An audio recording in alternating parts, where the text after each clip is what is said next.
Most trouble is fictional. Um, I can't underscore how many times I have fallen into early on the lunacy of projecting myself into what kind of trouble there is going to be, and then acting on what that projection is incorrectly, and then the trouble never arrives. And the trouble usually doesn't arrive not because of something that I did, it just wasn't real, it never bore itself out.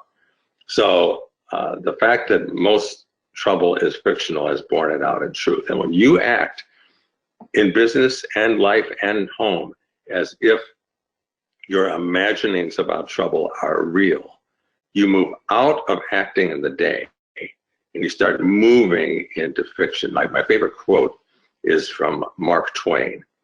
I love this quote from him. He said, I am an old man who has seen lots of troubles, most of which never happened. I love that quote because it is true.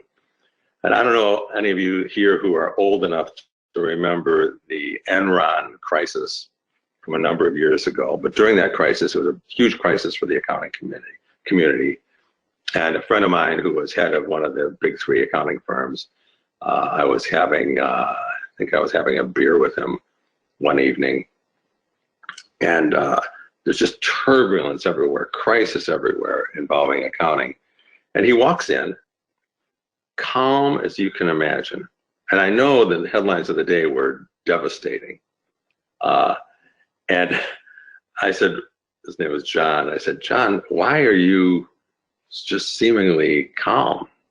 You just seem so laid back. And he goes, well, there's only 4 or 5 things I can accomplish in any one day.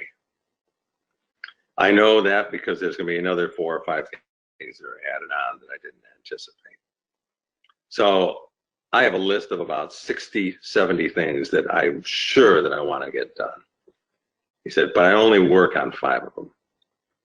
And I said, well, why? What about the other 55 or so?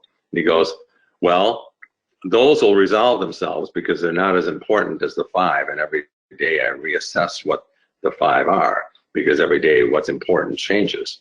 So instead of me worrying about the 80 things that are on the list, I only worry about 5. And he said, and that makes it so that I can walk into a meeting like this pretty calmly, because I know tonight I'm going to reassess and I'll only have 5 things that I'm going to do tomorrow. I'll delegate the others, and the ones that can't be delegated, if they don't make my list, well, they couldn't have been that important anyway. And I thought that was a healthy way of thinking. The other 55 things he decided were probably more fictional than the 5 things that he was identifying on the front end.